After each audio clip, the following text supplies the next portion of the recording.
آج ہم انسانی رویے کے ایک بہت ہی آپ کہہ لیں دلچسپ پہلو پر غور کر رہے ہیں، یعنی ہمارا ماحول، ہمارے ارد گرد کی دنیا کیسے ہماری عادتوں اور فیصلوں پر اثر ڈالتی ہے۔ اکثر ہمیں پتہ بھی نہیں چلتا۔ جی بالکل، اور آج کی ہماری گفتگو کا محور اٹامک ہیبٹس کتاب کا ایک خاص حصہ ہے جو کہتا ہے کہ بھئی عادتیں بنانے میں آپ کی موٹیویشن یا قوت ارادی سے کہیں زیادہ آپ کا ماحول زیادہ طاقتور ہو سکتا ہے۔ یہ تو بڑی حیران کن بات ہے نا؟ اور آج ہم صرف اس کا خلاصہ نہیں کریں گے بلکہ ذرا گہرائی میں جا کر سمجھنے کی کوشش کریں گے کہ یہ ہمارے ارد گرد کی چیزیں، جگہیں، حالات یہ کیسے ہمارے فیصلوں کو، روزمرہ کے کاموں کو شکل دیتے ہیں اور ہمیں احساس تک نہیں ہوتا۔ صحیح۔ تو پھر آج کا مقصد یہ ہوا کہ ہم یہ جانیں کہ کیسے ہم خود اپنے ماحول کو، اپنی جگہوں کو اس طرح سے ڈیزائن کر سکتے ہیں کہ اچھی عادتیں اپنانا آسان ہو جائے اور بری عادتوں سے بچنا خود بخود ممکن ہو جائے۔ بالکل۔ تو آئیے اس دلچسپ موضوع پر اپنی گفتگو شروع کرتے ہیں۔ شروع ایک بہت ہی زبردست مثال سے کرتے ہیں۔ بوسٹن کا میساچوسیٹس جنرل ہاسپٹل ہے، وہاں ایک ڈاکٹر تھی این تھارنڈائک۔ انہوں نے ایک بڑا انوکھا کام کیا۔ وہ چاہتی تھیں کہ ہسپتال کے ہزاروں ملازمین اور جو لوگ وہاں آتے جاتے ہیں ان کی کھانے پینے کی عادتیں بہتر ہوں، لیکن بغیر ان کے قوت ارادی کو آزمائیں یا ان کو کوئی لمبا چوڑا لیکچر دیے بغیر۔ ہاں، یہی تو خاص بات تھی۔ ان کا ارادہ کسی کو نصیحت کرنے کا تھا ہی نہیں۔ اور یہیں سے وہ تصور سامنے آتا ہے جسے چوائس آرکیٹیکچر کہتے ہیں، یعنی انتخاب کی ساختگری۔ آسان لفظوں میں جس طرح چیزیں ہمارے سامنے پیش کی جاتی ہیں وہ ہمارے فیصلوں پر بہت گہرا اثر ڈالتی ہیں، اکثر ہمیں پتہ بھی نہیں چلتا۔ تھارنڈائک نے اسی اصول کا کمال استعمال کیا۔ اچھا، کیا کیا انہوں نے اور ان کی ٹیم نے 6 مہینے کی ایک تحقیق کی۔ پہلا کام یہ کیا کہ کیفیٹیریا میں جو پینے کی چیزیں تھیں ان کی ترتیب بدل دی۔ پہلے کیا تھا کہ کیش رجسٹر کے پاس جو فریج تھے ان میں صرف سوڈا، مطلب میٹھے مشروبات ہوتے تھے، جو عام طور پر ہوتا ہے۔ جی، تو انہوں نے یہ کیا کہ ہر فریج میں پانی کی بوتلیں بھی رکھ دیں، اور صرف یہی نہیں، پورے کیفیٹیریا میں جہاں بھی کھانے کے اسٹیشن تھے وہاں پانی کی بوتلوں کی ٹوکریاں رکھ دیں۔ سوڈا اب بھی تھا، غائب نہیں کیا۔ اچھا۔ لیکن پانی اب زیادہ سامنے تھا، زیادہ آسانی سے مل رہا تھا۔ اور نتائج کیا فرق پڑا اس سے؟ نتائج بڑے زبردست تھے۔ اگلے 3 مہینوں میں ہسپتال میں سوڈا کی فروخت 11.4%، 11.4% کم ہو گئی۔ واہ۔ اور پانی کی بوتلوں کی فروخت میں 25.8% اضافہ ہوا۔ اور یہ سب کچھ صرف ماحول میں ایک چھوٹی سی بظاہر معمولی تبدیلی سے ہوا۔ کسی کو کچھ کہنے کی، سمجھانے کی ضرورت ہی نہیں پڑی۔ یہ تھی ماحول کی خاموش طاقت۔ کمال ہے۔ یہ تو بالکل وہی بات ہوئی کہ ہم اکثر چیزیں اس لیے نہیں لیتے کہ ہمیں ان کی ضرورت ہے، بلکہ اس لیے کہ وہ سامنے پڑی ہیں۔ جیسے کچن کاؤنٹر پر اگر کوکیز کا جار رکھا ہو تو ہاتھ خود بخود ادھر چلا جاتا ہے۔ بالکل، بھلے بھوک نہ بھی لگی ہو، یا دفتر میں میز پر مٹھائی رکھی ہو تو خود کو روکنا مشکل ہو جاتا ہے۔ یعنی جس ماحول میں ہم ہیں وہاں کے اشارے، وہاں کی چیزیں ہماری عادتوں پر اثر انداز ہوتی ہیں۔ حقیقت میں ماحول ایک طرح سے غیر محسوس ہاتھ کی طرح کام کرتا ہے جو ہمارے رویے کو، ہمارے ایکشنز کو شیپ کرتا ہے۔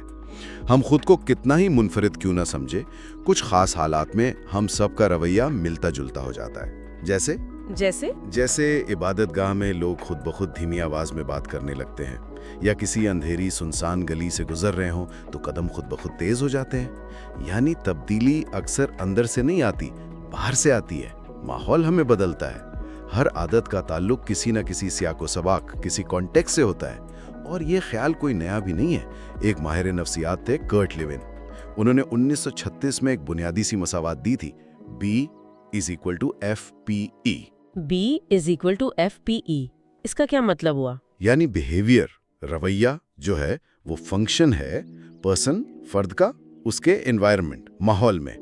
مطلب ہمارا رویہ صرف ہماری شخصیت یا اندرونی حالت پر منحصر نہیں، بلکہ اس بات پر بھی منحصر ہے کہ ہم کس ماحول میں ہیں۔ اچھا، تو شخصیت اور ماحول دونوں مل کر رویہ بناتے ہیں۔ بالکل، اور یہ تصور پھر جلدی کاروباری دنیا میں بھی آ گیا۔ 1952 میں ایک ماہر معیشت تھے ہاکنسٹن، انہوں نے سجیشن امپلس بائنگ کا نظریہ دیا، یعنی ترغیبی فوری خریداری۔ امپلس بائنگ یعنی بغیر سوچے سمجھے خرید لینا۔ جی، لیکن اس میں سجیشن کا عنصر اہم ہے۔ یہ وہ لمحہ ہے جب کوئی گاہک پہلی بار کوئی چیز دیکھتا ہے اور اسے اچانک لگتا ہے کہ اسے اس کی ضرورت ہے. یعنی خریداری اکثر چیز کی پیشکش پر منحصر ہے، نہ کہ پہلے سے موجود کسی شدید خواہش پر. اس کی مثالیں تو روز نظر آتی ہوں گی. او بالکل، سپر مارکیٹس میں دیکھیں نا، جو چیزیں آپ کی آنکھوں کی سطح پر یعنی آئی لیول پر شیلف میں رکھی ہوتی ہیں وہ سب سے زیادہ بکتی ہیں. اسی لیے مہنگے برانڈز آپ کو وہیں ملیں گے. ہاں، یہ میں نے بھی نوٹ کیا ہے. جبکہ جو سستی متبادل چیزیں ہوتی ہیں وہ یا تو بہت نیچے رکھی ہوں گی یا بہت اوپر، جہاں نظر آسانی سے نہیں جاتی یا پہنچنا مشکل ہوتا ہے. اسی طرح اینڈ کیپس ہوتے ہیں. And keeps? وہ جو شیلف کی کتار کے آخر میں لگے ہوتے ہیں؟ جی بالکل، وہ بہت منافع بخش ہوتے ہیں کیونکہ وہ سب سے زیادہ نمایاں ہوتے ہیں. ایک اندازہ ہے کہ کوکا کولا جیسی بڑی کمپنیاں اپنی فروخت کا تقریباً 45% انہی اینڈ کیپ سے حاصل کرتی ہیں. باپ رے، 45%! یہ تو بہت زیادہ ہے. جی ہاں، تو یہ اصل میں دستیابی کا اصول ہے. جو چیز جتنی زیادہ نظر آئے گی، جتنی آسانی سے ملے گی، اس کے استعمال کا امکان اتنا ہی بڑھ جائے گا. لوگ ایک خاص برانڈ کی بیئر شاید اس لیے نہیں پیتے کہ وہ بہترین ہے، بلکہ اس لیے کہ وہ ہر بار میں مل جاتی ہے. یا ایک خاص کافی شاپ اس لیے جاتے ہیں کہ وہ ہر کونے پر نظر آتی ہے. بالکل، ہم سمجھتے ہیں کہ ہم بڑے سوچ سمجھ کر فیصلے کر رہے ہیں، لیکن سچ تو یہ ہے کہ ہمارے بہت سے روزمرہ کے انتخاب ہمارے ارادے سے زیادہ اس بات پر منحصر ہوتے ہیں کہ کون سا آپشن سب سے آسان ہے، سب سے سامنے ہے. اور دیکھیں، یہ بھی دلچسپ ہے کہ ہر جاندار اپنے ماحول کو سمجھنے کے لیے مختلف حواس استعمال کرتا ہے. عقاب کی نظر کتنی تیز ہوتی ہے، سانپ اپنی زبان سے ہوا میں کیمیکلز محسوس کر کے سونگھتا ہے، شارک پانی میں ہلکی سی برقی لہروں کو محسوس کر سکتی ہے. یہاں تک کہ چھوٹے چھوٹے بیکٹیریا میں بھی کیمو ریسپٹرز ہوتے ہیں جو انہیں بتاتے ہیں کہ آس پاس کیا کیمیکلز ہیں. اور انسان، ہمارے حواس کیسے کام کرتے ہیں؟ انسانوں میں یہ کام ہمارا حسی اعصابی نظام یعنی سینسری نروس سسٹم کرتا ہے.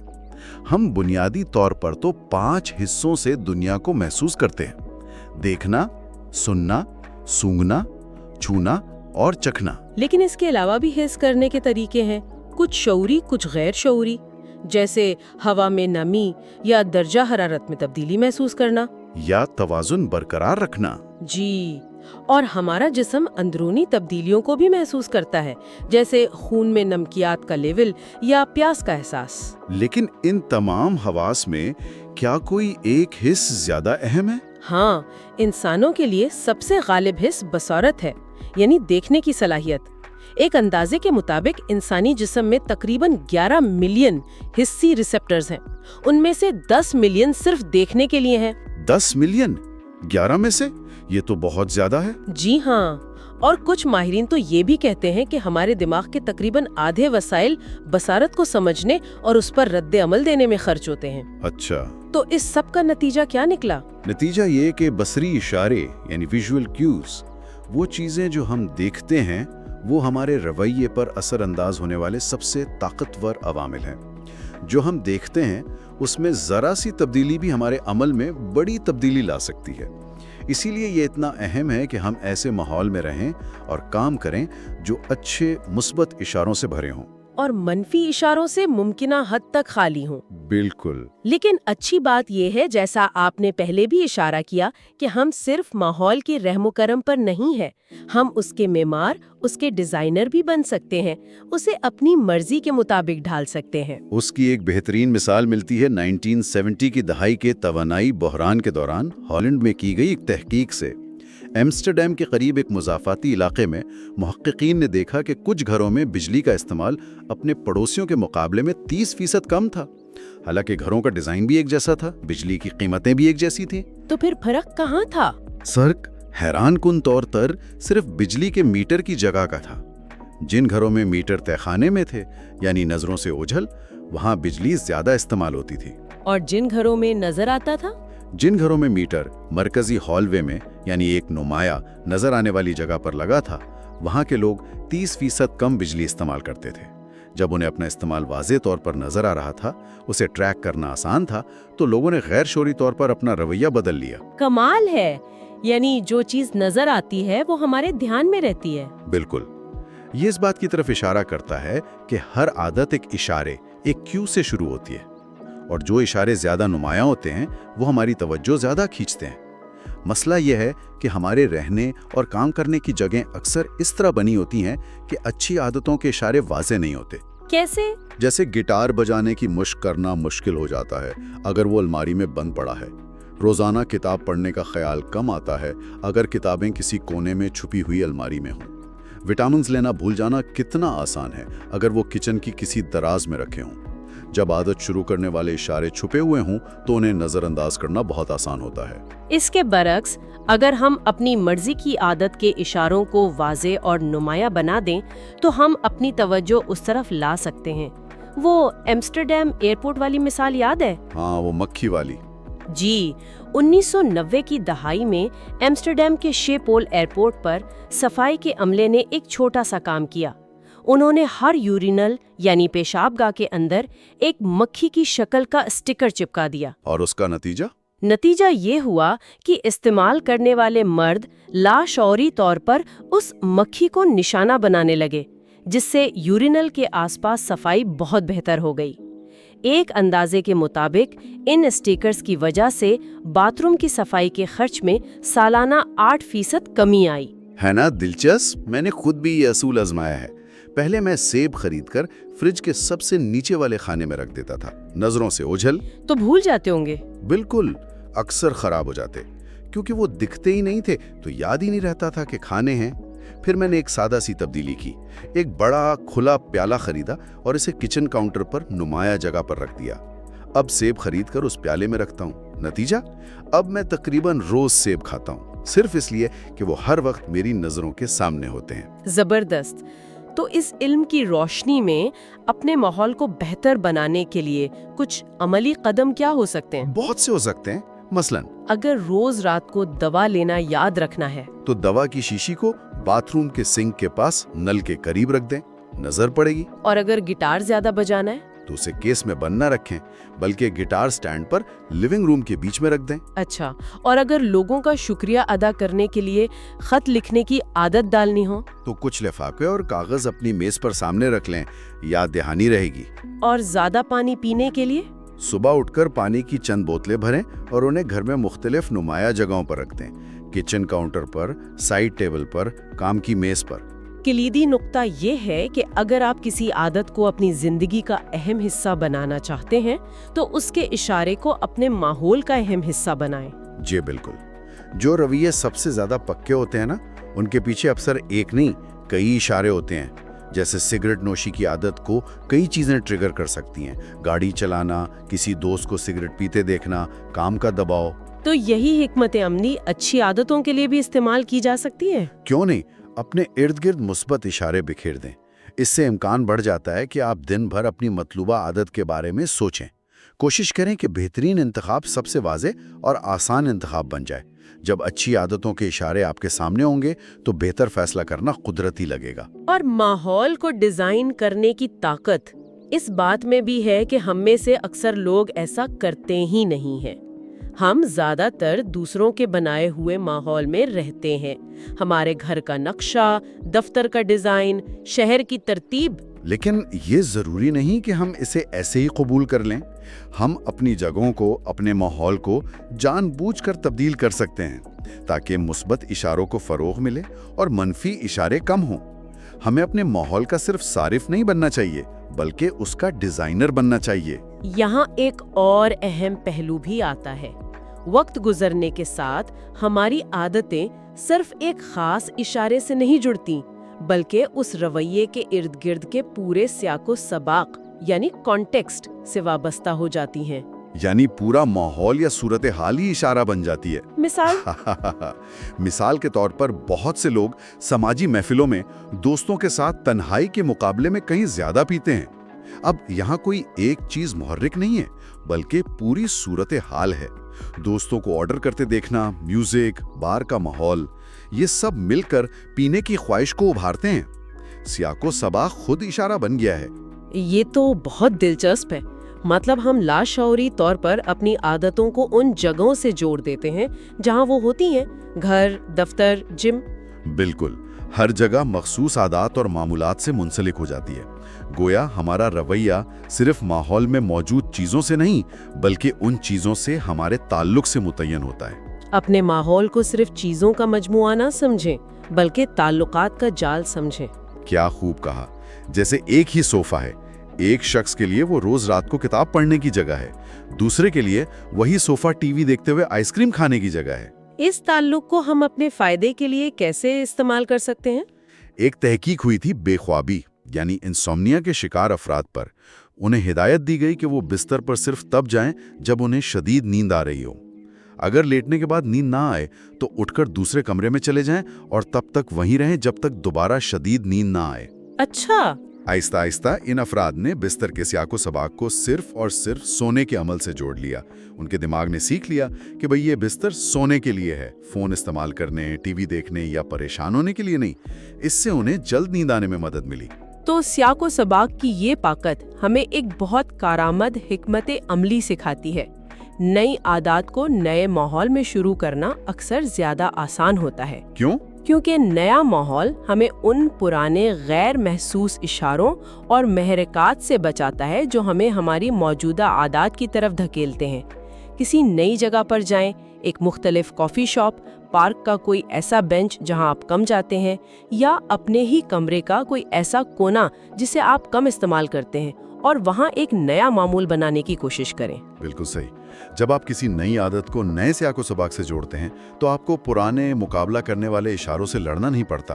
مثلاً اگر آپ ہمیشہ اپنے بیڈ روم میں ٹی وی دیکھتے ہیں تو وہاں جلدی سونے کی عادت ڈالنا مشکل ہو سکتا ہے۔ یا اگر ہمیشہ لیونگ روم میں ویڈیو گیمز کھیلتے ہیں تو وہیں بیٹھ کر پڑھائی پر دھیان لگانا مشکل ہوگا۔ بالکل، لیکن جب آپ اپنے روزمرہ کے ماحول سے باہر نکلتے ہیں تو آپ ایک طرح سے اپنے رویے کی پرانی سیٹنگز کو پیچھے چھوڑ دیتے ہیں۔ آپ پرانے ماحولیاتی اشاروں کے خلاف جدوجہد نہیں کر رہے ہوتے۔ اس سے نئی عادات زیادہ آسانی سے جڑ پکڑ سکتی ہیں۔ اس کی مزید مثالیں کیا ہو سکتی ہیں؟ جیسے اگر زیادہ تخلیقی انداز میں سوچنا ہو تو کسی کشادہ کمرے میں جائیں، چھت پر چلے جائیں یا کسی ایسی عمارت میں جائیں جس کا آرکیٹیکچر آپ کو متاثر کرتا ہو۔ اس جگہ سے وقفہ لیں جہاں آپ روزمرہ کا کام کرتے ہیں، کیونکہ وہ جگہ آپ کے موجودہ سوچنے کے انداز سے جڑی ہوئی ہے۔ اور اگر صحت مند کھانے کی کوشش کر رہے ہوں تو ہو سکتا ہے آپ اپنے معمول کے سپر مارکیٹ میں خودکار طریقے سے غیر صحت بخش چیزیں اٹھا لیتے ہوں۔ کسی نئے گروسری سٹور کو آزمائیں۔ شاید وہاں غیر صحت بخش کھانوں سے بچنا آسان ہو کیونکہ آپ کے دماغ کو پہلے سے معلوم نہیں کہ وہ کہاں رکھیں۔ لیکن اگر مکمل طور پر نیا ماحول ممکن نہ ہو تو اپنے موجودہ ماحول کو ازہر نو ترتیب دیں۔ کام، مطالعہ، ورزش، تفریح اور کھانا پکانے کے لیے الگ الگ جگہیں مختص کریں۔ ایک مفید اصول ہے one space one use. One space one use. جی، کوشش کریں کہ ایک جگہ کو صرف ایک مقصد کے لیے استعمال کیا جائے۔ مجھے اپنا ذاتی تجربہ یاد آ گیا۔ جب میں نے فری لانسنگ شروع کی تھی تو میں اکثر اپنے صوفے یا کچن کی میز پر کام کرتی تھی۔ شام کو کام ختم کرنا بہت مشکل ہوتا تھا۔ کام اور ذاتی زندگی کے بیچ کوئی واضح لکیر ہی نہیں تھی۔ کچن کی میز میرا دفتر بھی تھی، کھانے کی جگہ بھی، صوفہ آرام کی جگہ بھی تھا، ای میلز بھیجنے کی بھی، سب کچھ گڈمڈ تھا۔ کچھ سال بعد جب میں ایک ایسے گھر میں منتقل ہوئی جہاں دفتر کے لیے ایک الگ کمرہ تھا تو جیسے جادو ہو گیا۔ اچانک ایک واضح تقسیم قائم ہو گئی۔ کام یہاں ہوتا تھا اور ذاتی زندگی وہاں۔ میرے لیے کام کے بعد ذہنی طور پر سوئچ آف کرنا بہت آسان ہو گیا کیونکہ ہر جگہ کا ایک بنیادی مقصد تھا۔ یہ بہترین مثال ہے۔ کوشش کریں کہ ایک عادت کے سیاق و سباق کو دوسری عادت کے ساتھ نہ ملائیں۔ جب سیاق و سباق آپس میں مل جاتے ہیں تو عادتیں بھی مل جاتی ہیں اور عام طور پر آسان یا زیادہ پرکشش عادت جیت جاتی ہے۔ جیسے اسمارٹ فون کے ساتھ ہوتا ہے۔ بالکل، یہی وجہ ہے کہ جدید ٹیکنالوجی، خاص طور پر اسمارٹ فون، بے وقت طاقتور بھی ہے اور کمزوری بھی۔ آپ اپنا فون بہت سے کاموں کے لیے استعمال کر سکتے ہیں جو اسے مفید بناتا ہے، لیکن جب آپ اسے تقریباً ہر کام کے لیے استعمال کرتے ہیں تو اسے کسی ایک خاص مقصد سے جوڑنا مشکل ہو جاتا ہے۔ آپ فون اٹھاتے ہیں کام کرنے کے لیے لیکن پھر سوشل میڈیا چیک کرنے لگتے ہیں یا ای میل دیکھنے یا گیم کھیلنے۔ جی، یہ اشاروں کا ایک الجھا ہوا جال بن جاتا ہے۔ تو اگر جگہ محدود ہو تو کیا کریں؟ جیسے چھوٹے اپارٹمنٹ میں آپ اپنے کمرے کو علامتی طور پر سرگرمی کے زونز میں تقسیم کر سکتے ہیں۔ پڑھنے کے لیے ایک مخصوص کرسی، لکھنے کے لیے ایک میز، کھانے کے لیے ایک الگ کونا۔ یہی اصول آپ اپنی ڈیجیٹل جگہوں پر بھی لاگو کر سکتے ہیں۔ ڈیجیٹل جگہوں پر کیسے؟ مثال کے طور پر کمپیوٹر صرف لکھنے کے لیے، ٹیبلٹ صرف پڑھنے کے لیے اور فون صرف سوشل میڈیا اور پیغام رسانی کے لیے۔